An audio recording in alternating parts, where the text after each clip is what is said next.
Cheese and Turtles, my name's Imogen. In today's video, I am teaching you how to handle stressful situations. If you're not already subscribed, make sure to do that, give this video a thumbs up, follow me on Instagram, and let's get started. So, this first tip is one that is in every video like this, and this is counterintuitive, but freaking out helps nobody, okay? I've been in a lot of situations where forcing myself to stay calm has measurably improved the outcome of the situation. Now, I know I've mentioned this in other videos, but it is also relevant here. Once I realised that staying calm was helping me, I was much more able to stay calm in future situations, so it's kind of like a snowball effect. And I knew for a fact that if I stayed calm, things would work out better. Okay, so detach emotionally from the situation as much as you can.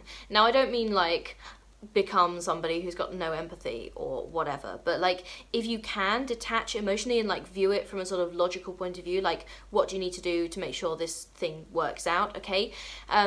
Do it as much as you can and stay calm as much as you can, because freaking out is not going to help in the vast majority of situations. It's really not going to help. Okay, number 2, remove yourself physically from the situation if you can, okay? Even if it's just like for some time, even if you can't totally escape, it can be really helpful to give yourself breaks, even if they're really short. As long as this doesn't turn to complete avoidance, it can be really helpful. Sometimes all you need is just 5 minutes or 10 minutes or an hour or a day, okay, away from the situation, just to calm yourself down, think about something else for a while, and just get some distance, okay? So remove yourself physically from the situation if that is at all possible.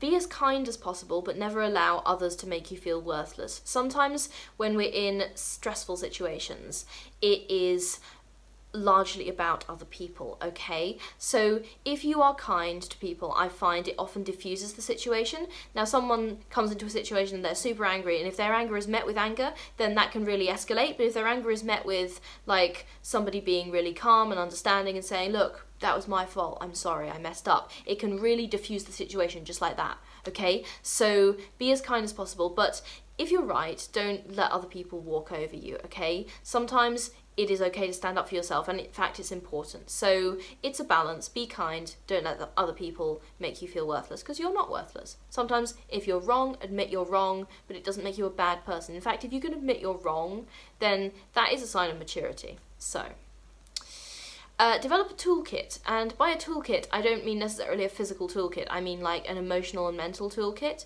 and I use music, journaling and time in nature to help me deal with stress. So basically it's a set of coping mechanisms that are helpful, that you find helpful personally. Now this could be anything.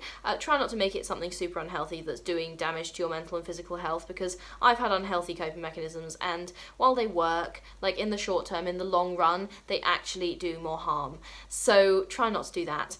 But develop a toolkit of healthy coping mechanisms as much as you possibly can, and experiment with different ones. Sometimes the thing that will help you won't help someone else, okay? So develop a toolkit.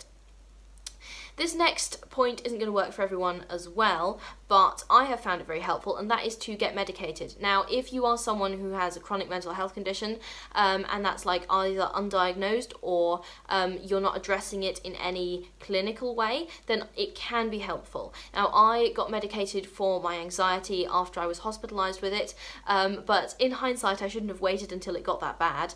So even if you feel like it might be helpful, therapy might be helpful, medication might be helpful, then that's absolutely something you can and should discuss with a medical professional, okay? Getting medicated absolutely improved my life, and while I can function without medication, I function better with medication, and it makes my life so much better. It makes me calmer, I sleep better, okay? So there are a lot of benefits, and if you're interested in that, then you can check my video on my experience with medication out.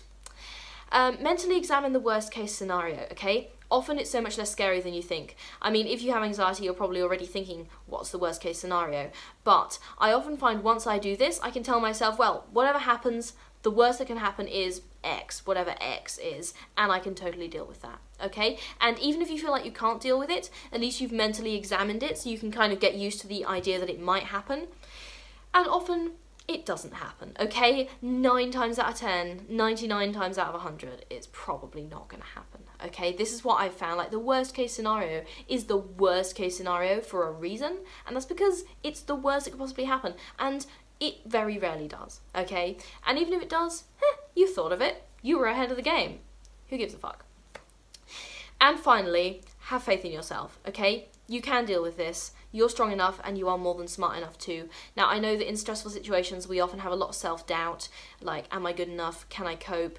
Yes, you absolutely can, okay? You should obviously seek all the help that you can, but I know that you are really strong, and a lot of people don't understand how resilient and emotionally strong they are. And yes, sometimes we are in situations where we shouldn't have to be strong, we shouldn't have to be resilient. And the fact that we do have to be those things really sucks. But you can get through this, I promise you. You have dealt with 100% of your worst days, okay? So you can do this. That is how to handle stressful situations. If you're not already subscribed, make sure to do that. Give this video a thumbs up. Follow me on Instagram. I will see you in the next video. Okay, bye.